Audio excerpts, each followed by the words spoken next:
Hi, welcome to Bookie. Today we will unlock the book The Hard Thing About Hard Things, Building a Business When There Are No Easy Answers.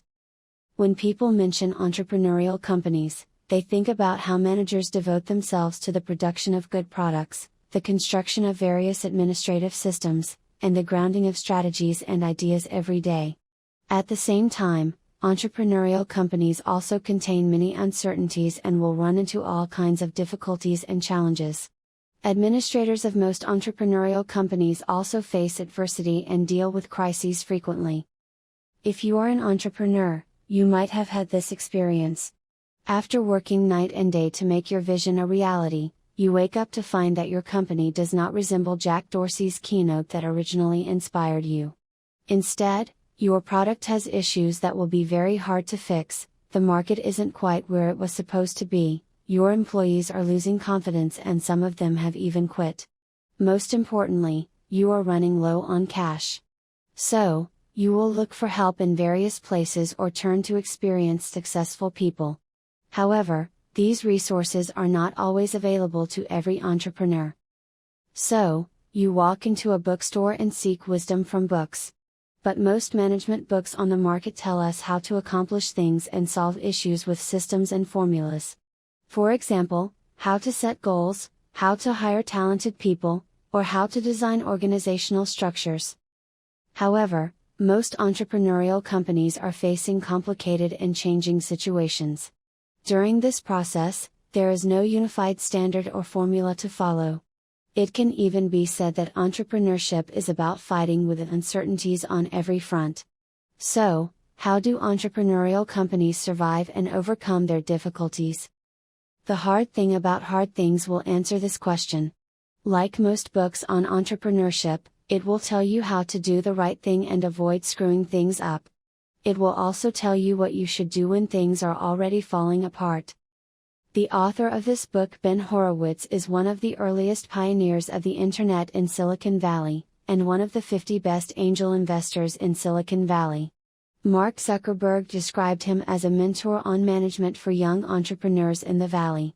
He not only brought Loudcloud back to life several times, but also sold it to HP for a price of $1.6 billion. He also turned Andreessen Horowitz into one of the top venture capital firms of Silicon Valley within 3 years. Now, let us unlock this book in 3 parts. Part 1, How to Keep Going When Things Fall Apart. Part 2, How to Manage Things to Keep Them on Track.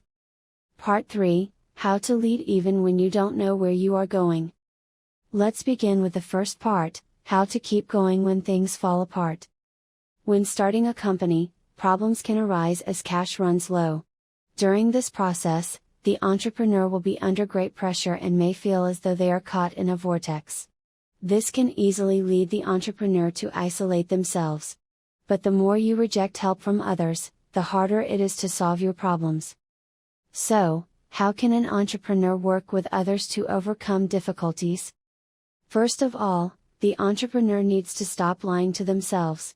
When an entrepreneur is under great pressure, he or she will easily avoid the issue and fall into attribution bias. What is an attribution bias? It is a psychological effect which means that people will attribute successes to themselves and failures to other people or the environment.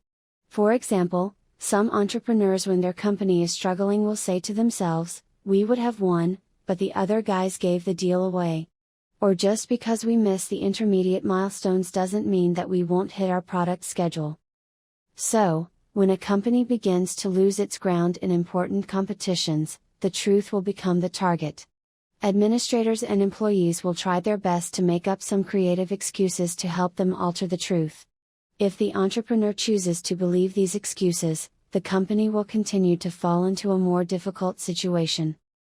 Secondly, an entrepreneur must tell it like it is and advocate for transparency with issues affecting the company. How does telling it like it is help specifically? First, telling it like it is will facilitate communication. If I trust you completely, then I require no explanation or communication of your actions whatsoever, because I know that whatever you are doing is in my best interests. Under these circumstances,